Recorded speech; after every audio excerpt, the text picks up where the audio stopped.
વિદ્યાર્થી મિત્રો, આજનો આપણો વિષય છે વિજ્ઞાન ધોરણ 7 પાઠ 12 વનસ્પતિમાં પ્રજનન। આ વિડિયોમાં આપણે નવો પાઠ શીખવાના છીએ, એ છે પાઠ 12। તમે પાઠ 10 અને પાઠ 11 બંને ભણી ગયા, બરાબર? પાઠ્યપુસ્તક જોડે રાખજો અને તમારી નોટબુક અને સ્વાધ્યાયના પ્રશ્નો નોટબુકમાં લખજો। વર્કશીટ પણ હવે સ્ટાર્ટ થઈ ગઈ છે, મૂલ્યાંકન કસોટી આવે છે, યુટે પણ સ્ટાર્ટ થઈ છે। તો જે બાળકોને ખબર ના હોય એ બાળકો શાળામાં આવી અને તપાસ કરી લે, અને જે વર્ગખંડમાં આવેલા વિદ્યાર્થીઓ છે એ વિદ્યાર્થીઓએ પણ વર્કશીટ, યુટે, મૂલ્યાંકન કસોટી એમાં વ્યવસ્થિત જવાબ લખવાના છે। હવે બધા વિદ્યાર્થીઓનું ધ્યાન ક્યાં હોવું જોઈએ?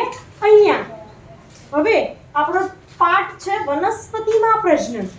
અત્યાર સુધી આપણે આગળ પાઠમાં જોયું વહન કેવી રીતે થાય, બરાબર છે? એમાં શ્વસન તંત્ર વિશે અભ્યાસ કર્યો, સજીવોમાં શ્વસન વિશે અભ્યાસ કર્યો। આ પાઠમાં પ્રજનન વિશે અભ્યાસ કરવાનો છે કે વનસ્પતિ કેવી રીતે પ્રજનનનું કાર્ય કરે છે। વનસ્પતિ એટલે આપણી આસપાસ જોવા મળતા જે વૃક્ષો છે, પછી છોડ છે, વેલાઓ છે, એ બધી આપણી શું કહેવાય? વનસ્પતિ। હવે એક વનસ્પતિ એ એના જેવો બીજો છોડ ઉત્પન્ન કરે છે, બીજી વનસ્પતિ ઉત્પન્ન કરે છે, એને કહેવાય પ્રજનન। દરેક સજીવ એ પોતાના જેવો બીજો સજીવ ઉત્પન્ન કરે એ પ્રક્રિયાને પ્રજનન કહેવાય। એમ વનસ્પતિ પણ પોતાના જેવો જ બીજો છોડ, બીજો વૃક્ષ ઉત્પન્ન કરી શકે છે, તે પ્રજનન છે। હવે અંદર વ્યાખ્યા પણ આપી છે, એ લખાવું છું, તો પહેલા અહીંયા સમજવાનું છે। હવે તમે ને હું કેવા છીએ? તો આપણે આપણા મમ્મી પપ્પા જેવા છીએ। કેમ? કારણ કે આપણા મમ્મી પપ્પાના લક્ષણોનું વહન એ આપણામાં થયું જ છે, બરાબર ને? અને શેના દ્વારા? તો જનીન દ્વારા આપણને વારસાગત લક્ષણો આવ્યા છે, બરાબર? તો વારસાગત લક્ષણો છે જે એ આપણા શરીરમાં આવ્યા જનીન દ્વારા, એમ વનસ્પતિમાં પણ લક્ષણ, પિતૃ લક્ષણો આવશે। અને એટલે જ તમે આંબો હોય, આંબાની ગોટલી નાખો તો આંબાની ગોટલીમાંથી લીમડો ઉગે? શું ઉગશે? આંબો, બરાબર ને? બારમાસી હોય તો બારમાસીના છોડમાંથી શું ઉગે? બારમાસી, બીજી બારમાસી થાય। કેમ એવું? કારણ કે પિતૃમાંથી નવા સજીવો ઉત્પન્ન થાય છે। વનસ્પતિમાં પિતૃઓમાંથી તો ઉત્પન્ન થશે, પણ અમુકવાર વનસ્પતિમાં એવું થશે કે ખાલી પિતૃઓ જેવા હશે, બરાબર? કારણ કે એમાં પ્રજનન અલગ અલગ પ્રકારનું છે, બે પ્રકારે છે, એક લિંગી પ્રજનન અને બીજું છે અલિંગી પ્રજનન। લિંગી પ્રજનનમાં કેવું કે પુંકેસર, સ્ત્રીકેસર બધું ભણવાનું આવશે। તમે એમાં આગળના ધોરણમાં અભ્યાસ કરીને આવ્યા છો, છઠ્ઠા ધોરણમાં, કે પુષ્પમાં પુંકેસર હોય, સ્ત્રીકેસર હોય, બરાબર છે? નર પ્રજનન, માદા પ્રજનન, અને એમાંથી ફલનની પ્રક્રિયા થાય। તો એ જ ટોપિક આમાં આગળ શીખવાનું છે આપણે। તો લિંગી અલિંગી બે પ્રકાર આવશે, અને એમાં તમારે ઘણી વનસ્પતિ એવી હશે કે જેમાં પુંકેસર દ્વારા કે સ્ત્રીકેસર દ્વારા નવી વનસ્પતિ ઉત્પન્ન થઈ શકશે। ઘણી એવી હશે કે અલગ પદ્ધતિ દ્વારા, એ પ્રક્રિયા કોઈ પણ કર્યા વગર, કલમ છે, દાબ કલમ, બીજી પ્રવૃત્તિ દ્વારા એ ઉત્પન્ન થશે। તો પહેલા તો પ્રજનનની વ્યાખ્યા આપણે લખી દઈએ।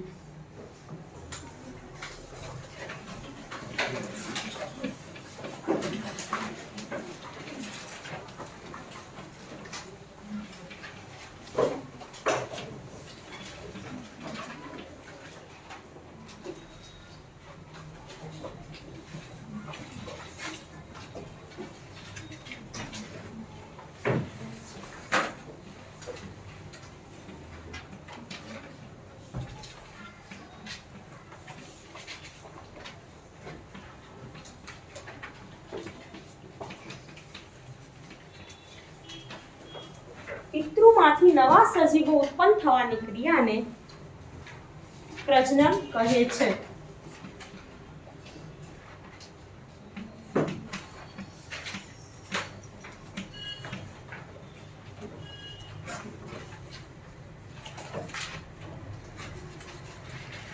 વાત છે પ્રજનનના પ્રકાર.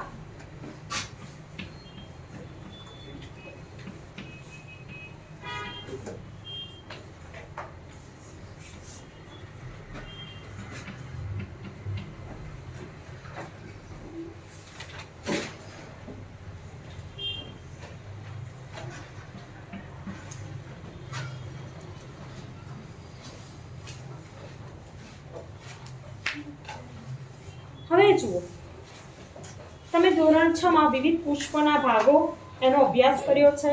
એ ભાગોની યાદી બનાવો અને દરેકના કાર્યો લખો. તો હું પહેલા તમને પુષ્પના ભાગ વિશે પ્રશ્ન પૂછું કે એના કયા કયા ભાગો છે. આંગળી ઊંચી કરી જવાબ આપજો. બોલો વંશ. પુંકેસર અને સ્ત્રીકેસર. રાઈટ, પુંકેસર અને સ્ત્રીકેસર. એ સિવાય બીજા કયા ભાગો છે? બોલો કોઈ, યાદ છે ખરું? આગળના ધોરણોનું ભૂલી કેમ જાઓ છો? યાદ રહેવું જોઈએ. પુંકેસર સ્ત્રીકેસર સિવાય દલચક્ર, વજ્રચક્ર નામ સાંભળ્યું છે? હા કે ના? પુષ્પાસન. તો દલચક્ર એ રંગીન પાંદડીઓ છે, કીટકોને આકર્ષવાનું કામ કરે છે. વજ્રચક્ર એ પુષ્પનું કળી અવસ્થામાં રક્ષણ કરે છે, બરાબર. અને જ્યારે પુંકેસર સ્ત્રીકેસર એ પ્રજનનનું કાર્ય કરે છે. તો મોટાભાગની વનસ્પતિ મૂળ, પ્રકાંડ અને પર્ણ ધરાવે છે. અને એ જે મૂળ, પ્રકાંડ અને પર્ણ છે એ તેના વાનસ્પતિક અંગો કહેવાય. નાના ધોરણમાં ભણીને આવો છો કે વાનસ્પતિક અંગો જણાવો, એટલે વનસ્પતિના અંગો. જેમ મનુષ્યના અંગો કયા કયા છે? તમે શરીરના અંગો ભણો છો? કયા કયા છે તમારા શરીરના અંગો?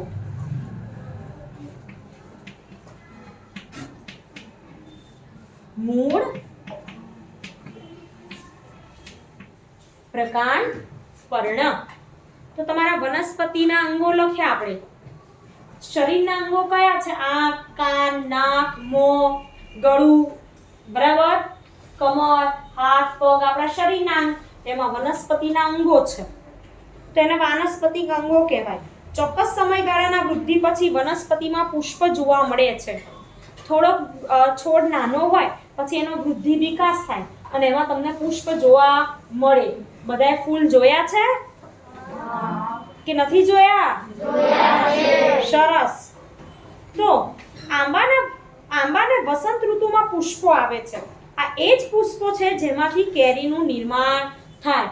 આંબાને મોર લાગે, પછી ફૂલો આવે અને ફૂલોમાંથી શું બને? કેરી. અને એ જ કેરીમાંથી જે ગોટલો આપણે નાખીએ ખાઈને, એ ગોટલામાંથી ફરી કેરી બને છે. ખબર છે તમને? ઓકે. હવે આપણે ઉનાળામાં કેરીની મજા માણીએ, ફળ ખાઈએ અને એનું બીજ હોય ને ફેંકી દઈએ છીએ. આમ બીજ અંકુરણ પામી નવા છોડનું સર્જન કરે છે. અને વનસ્પતિમાં પુષ્પનું કાર્ય શું છે? તો પુષ્પ એ વનસ્પતિનું પ્રજનન અંગ છે. પ્રજનનની પ્રક્રિયા પુષ્પમાંથી જ થાય છે. તમારે યાદ રાખવાનું, જેમ શ્વસન અંગ પૂછે તો પર્ણ, એમ પ્રજનન અંગ પૂછે તો પુષ્પ, બરાબર. તો એવું પૂછે કે પુષ્પનું કાર્ય શું? તમારે લખવાનું, વનસ્પતિનું પ્રજનન અંગ પુષ્પ છે.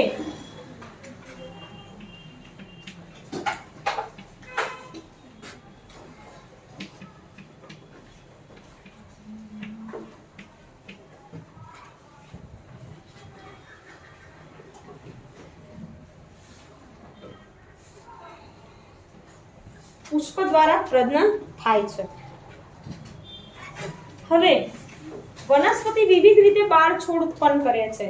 તે મુખ્યત્વે બે રીતે વહેંચાયેલા છે, અલિંગી પ્રજનન અને લિંગી પ્રજનન. તો પ્રજનનના બે પ્રકાર ખાસ યાદ રાખવાના. એક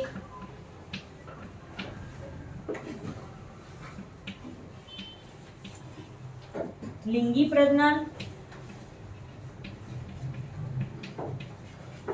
બીજું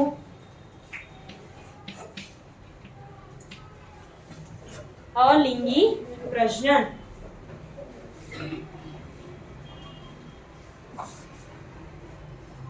બે પ્રજનન પ્રકાર. હવે અલિંગી પ્રજનનમાં વનસ્પતિ બીજ વિના જ નવો છોડ ઉત્પન્ન કરે છે. અલિંગીમાં યાદ રાખજો કે એમાં બીજ વગર, તમને વિચાર આવશે બીજ વગર કેવી રીતે છોડ ઉત્પન્ન થાય, તો એ આપણે શીખવાનું છે. જ્યારે લિંગી પ્રજનનમાં બીજ દ્વારા નવો છોડ ઉત્પન્ન થાય છે. વાનસ્પતિક પ્રજનનની વાત છે. હવે આપણો પહેલો ટોપિક છે વાનસ્પતિક પ્રજનન. ચાલો જોઈએ. આટલે સુધી ખબર પડી બધાને? પ્રજનન એટલે શું, પ્રજનનના પ્રકાર, લિંગી અલિંગી પ્રજનનમાં શું ફરક?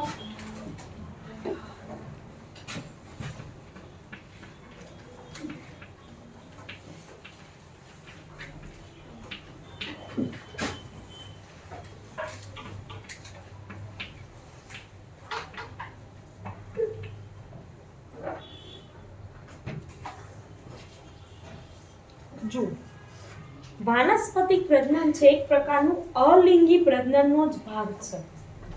કેવી રીતે તે સમજાવો.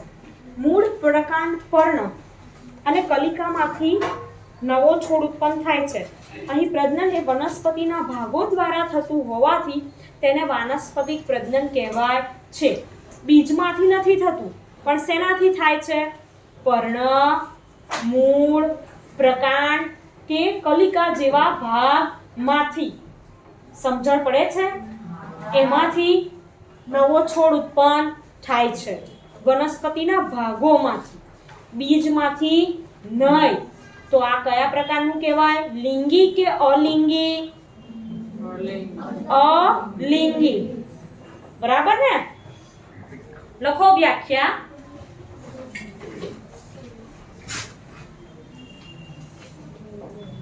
વનસ્પતિના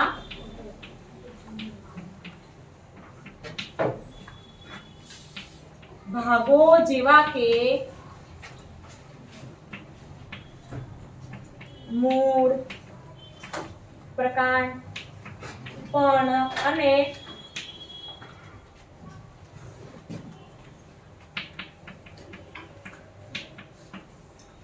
કલિકા દ્વારા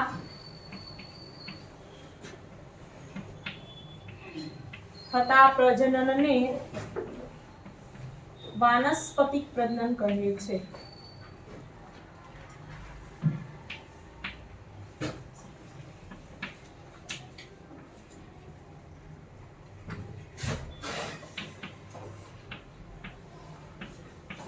આ છે વ્યાખ્યા. હવે પ્રવૃત્તિ જોવાની છે 12.1.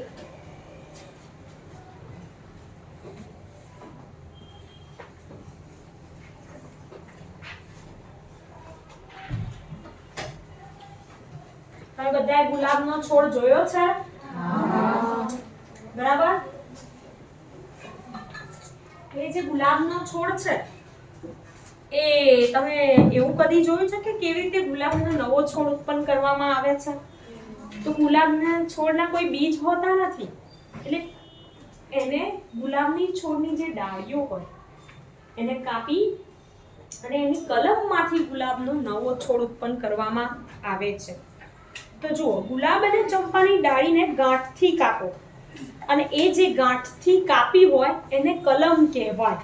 અને આખી જે પદ્ધતિ છે ને એને કલમ પદ્ધતિ કહેવાય છે. આ જ પાઠ તમારે ફરીથી 9મા અને 10મા ધોરણમાં ભણવાનો આવશે. અને આ જે હું ભણાવું છું ને અત્યારે તમને એની એ જ માહિતી ફરીથી ભણવાની આવશે. સમજણ પડે છે? તો ત્યારે સમજજો કે ગુલાબની ડાળી હોય, જ્યાં ગાંઠ હોય ત્યાંથી એને શું કરવામાં આવે? કાપી લેવામાં આવે. અને એ જે ડાળીને છે એને ફરીથી જમીનમાં બીજી જગ્યાએ રોપવામાં આવે અને એમાંથી શું ઉત્પન્ન થાય? નવો ગુલાબનો છોડ. સમજણ પડે છે તમને? ઓકે. આ કલમને જમીનમાં દાટો. ગાંઠ એ પ્રકાંડ કે ડાળીનો ભાગ છે જેમાંથી પર્ણ ઉદ્ભવે છે. આ કલમને રોજ પાણી આપો અને તેની વૃદ્ધિ નોંધો. એ રોજે રોજ એને પાણી આપવાનું, હવા, સૂર્યપ્રકાશ બધું મળી રહે. એટલે એમાંથી શું થશે? નવો ગુલાબનો છોડ ઉત્પન્ન થશે. મૂળને બહાર આવતા અને પર્ણને ઉગતા કેટલા દિવસ લાગે છે તેનું નિરીક્ષણ કરો. શું કહે છે કે મૂળને બહાર આવતા અને પર્ણને ઉગતા કેટલા દિવસ લાગે તે આપણે જોવાનું છે. અને આ જ પ્રવૃત્તિ અળુની વેલ કે ચંપાની ડાળી પર પણ કરી શકો છો. તો તમને જુઓ પાછળ ગુલાબની ડાળી આપી છે, જોઈ તમે? અને જે અળુની વેલ છે ને એને પાણી ભરેલી કાચની બોટલમાં ઉગાડી શકો.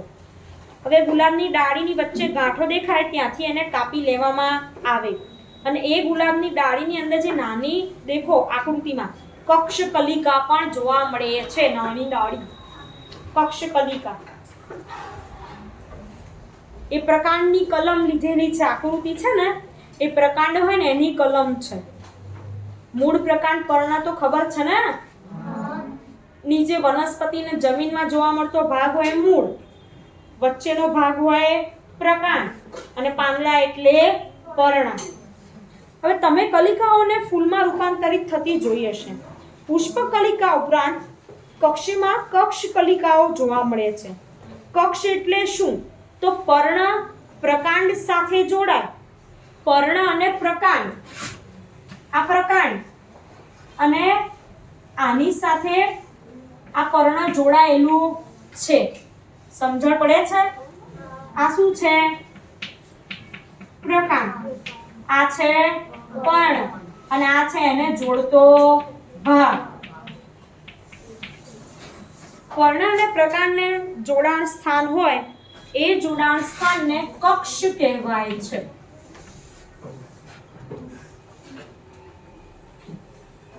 જેમાંથી પ્રરોળનું નિર્માણ થાય અને આ કલિકાને વાનસ્પતિક કલિકા કહેવાય છે. કલિકા એ ટૂંકું પ્રકાંડ છે જે અપરિપક્વ આચ્છાદિત પર્ણો ધરાવે.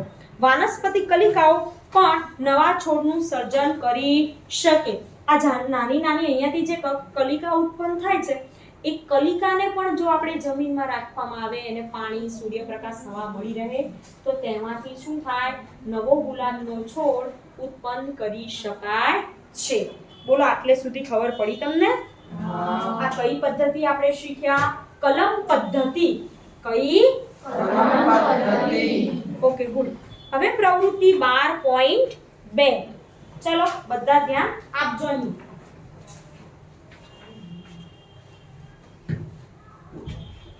એક તાજું બટાકું લો. હા, તમે ઘરમાં બધા એ બટેકા તો રાખતા હશો, બરાબર ને? બટેકા તો બહુ ભાવે બધાને. ઘણી બધી જગ્યાએ યુઝ થાય બટેકા અને બધા શાકમાં પણ વપરાય. તો બટેકા તમે જોયા છે ખરા? હવે આકૃતિમાં બતાવ્યા છે એવા બટેકા જોયા છે? ગાંઠવાળા, અંકુરણ આંખ કહેવાય એને વિજ્ઞાનની ભાષામાં. આંખમાંથી અંકુરણ પામતો બટાકાનો છોડ. તો એ જે આંખો હોય ને એવા બટાકાને આપણે જમીનમાં રોપીએ ને નાખીએ ને તો એમાંથી બટાકા ઉત્પન્ન થાય. બટાકા જમીનમાં ઉગતું પ્રકાંડ છે. જાણો છો તમે? બટેકા ક્યાં ઉગે? જમીનની અંદર. અને વનસ્પતિનો કયો ભાગ ગણાય છે? મૂળ પ્રકાંડ કે પર્ણ? પ્રકાંડ. કયો ભાગ? પ્રકાંડ. યાદ રહેશે? આદુ છે, બટાકા છે, ગાંઠ, સુરણ આવે, સુરણની ગાંઠ, એ બધા પ્રકાંડ કહેવાય. જ્યારે ગાજર, મૂળા એ બધા શું કહેવાય? મૂળ કહેવાય.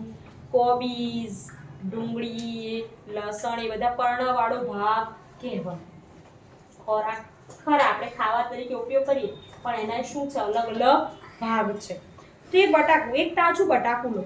તેના પરના ડાઘા ચાઠા બિલોરી કાચની મદદથી નિહાળો. તમને તેમાં કલિકાઓ જોવા મળશે. આ ડાઘા અને ચાઠાઓને આંખ પણ કહે છે. બટાકાને નાના ટુકડામાં એવી રીતે કાપો કે દરેક આંખ હોય અને તે ટુકડાઓને જમીનમાં દાટો. દરરોજ તેઓને પાણી આપો અને તેમાં થતો વિકાસ નિહાળો. તમને શું જોવા મળ્યું?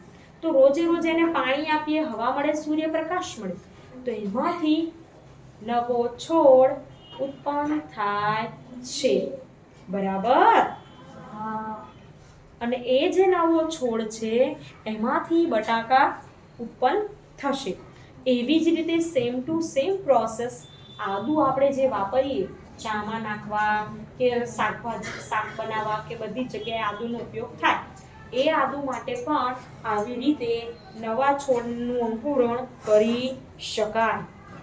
આવી જ રીતે તમે આદુ અને હળદર પણ ઉગાડી શકો. લીલી હળદર આવે આદુ જેવી જ હોય પણ એ અલગ હોય, એને કહેવાય હળદર. જોઈ છે લીલી હળદર? એ થોડી પીળાશ પડતી હોય અને આદુ થોડું કેવું હોય, સફેદ જેવું. બરાબર ને? હવે વાત કરીએ, આ તો પહેલા શીખ્યા કલમ, પછી શીખ્યા પ્રકાંડથી. હવે આપણે શીખવાનું છે પર્ણ દ્વારા કેવી રીતે પ્રજનન થાય. આનું આ જ પાઠ 10મા ધોરણમાં ભણશો તમે, એટલે અહીંયા હું સમજાવું એમાં ધ્યાન આપજો. તમારા ભાઈ બહેન 10મા ધોરણમાં અભ્યાસ કરતા હોય તો એમની બુકમાંથી જોઈ લેજો. આ જ છે, આજે બધા જોજો. આજુબાજુ વાળું કોઈ 10મા ધોરણનો વિદ્યાર્થી હોય તો તમે નજર કરજો એમની બુકમાં. બરાબર? એટલે તમને ખબર પડશે કે પાનકુટી એ પર્ણ કિનારીઓ પર કલિકાઓ ધરાવે. આકૃતિ જુઓ, પાનકુટીના પર્ણમાં નાની નાની બીજા પાંદડા જેવી રચના દેખાય છે તમને? તો એ શું છે? કલિકા ધરાવે છે. અને એ કલિકા ક્યાં પડે? જમીનની અંદર નીચે પડે અને એમાંથી પાછો શું ઉત્પન્ન થાય? નવો છોડ. જેમ બટેકામાં આંખ દ્વારા, ગુલાબમાં કલમ દ્વારા, એમ પર્ણકુટીમાં પાન દ્વારા નવો છોડ ઉત્પન્ન કરે છે કલિકા. કે આ પર્ણ ભીની જમીન પર પડે તો દરેક કલિકા એ નવા છોડનું નિર્માણ કરે છે. કેટલીક વનસ્પતિઓના મૂળ પણ નવો છોડ ઉત્પન્ન કરે છે. સક્કરિયું અને ડહાલિયા તેના ઉદાહરણ છે. પ્રકાંડ પૂછે તો બટાકા, આદુ. કલમ પદ્ધતિ પૂછે, અળુની વેલ, ચંપો, ગુલાબ. પર્ણ દ્વારા પૂછે તો પાનકુટી કે પર્ણ દ્વારા પ્રજનન કઈ વનસ્પતિમાં થાય? પાનકુટીમાં. અને એવો પ્રશ્ન પૂછે કે મૂળ દ્વારા, તો તમે શક્કરિયું સાંભળ્યું છે નામ? શિવરાત્રી પર શક્કરિયા ખાવ છો? અને બીજું નામ છે ડહાલિયા. એ શું છે? તો મૂળ દ્વારા, એના મૂળ દ્વારા નવો છોડ ઉત્પન્ન થાય છે. હું લખાવું છું, તમે પોઈન્ટ લખજો. પહેલા હું તમને આટલું સમજાવી દઉં. પોઈન્ટ છે કે થોર જેવી વનસ્પતિમાં તેનો અમુક મુખ્ય ભાગ વનસ્પતિની છોડથી જુદો પડે છે અને તેમાંથી નવો ઉત્પન્ન કરે છે છોડ. દરેક છૂટો પડેલો ભાગ એ નવા છોડનું સર્જન કરે છે. ફાફડા થોર એ રણ પ્રદેશમાં ઉગતી વનસ્પતિ છે. એના પર્ણનું કાંટામાં રૂપાંતર થઈ ગયેલું હોય છે અને પાણીની પણ એને કેવી જરૂર હોય છે? ખૂબ જ ઓછી, કારણ કે ત્યાં પાણીનું પ્રમાણ ઓછું હોય છે. એટલે એ રીતે એ પાણીનું બાષ્પોત્સર્જન ઓછું કરે છે અને પોતાનું જીવન નિર્વાહ ટકાવે છે. વાનસ્પતિક પ્રજનન દ્વારા ઉગતી વનસ્પતિને ઉગવા માટે ખૂબ જ ઓછો સમય લે છે. બીજમાંથી ઉગતી વનસ્પતિ કરતાં તેમાં ફૂલો અને ફળો ખૂબ જ ઝડપથી આવે. એટલે કે આપણે જે બીજી રીતે વનસ્પતિ રોપીએ એના કરતાં ફૂલ અને ફળ કેવા આવે છે? ખૂબ જ ઝડપથી, ફટાફટ એનું અંકુરણ થાય. જ્યારે લીમડો, પીપળો એ બધાને શું થાય? વાર લાગે. તેમાં એક જ પિતૃ છોડમાંથી ઉત્પન્ન થતા હોવાથી અદ્દલ પિતૃ જેવો જ જોવા મળે છે. આ પ્રકરણમાં આગળ જતા તમે અભ્યાસ કરશો કે લિંગી પ્રજનન દ્વારા ઉદ્ભવતો છોડ એ બંને છોડ જેવા લક્ષણો ધરાવશે અને વનસ્પતિમાં લિંગી પ્રજનન દ્વારા જ બીજ ઉત્પન્ન થાય છે, એટલે કે બીજ ઉત્પન્ન કરે છે. આ જે ભાગ આપણે શીખ્યા ને કે પ્રકાંડ દ્વારા, પર્ણ દ્વારા કે મૂળ દ્વારા, એ અલિંગી પ્રજનનનો ભાગ છે. આગળ આપણે બીજા પોઈન્ટ શીખીશું. એ કયો ભાગ છે? લિંગી પ્રજનન. તો આપણે આ વિડિયોમાં આટલે સુધી રાખીશું. બીજી માહિતી વિદ્યાર્થી મિત્રો આગળના વિડિયોમાં જોઈશું. Thank you.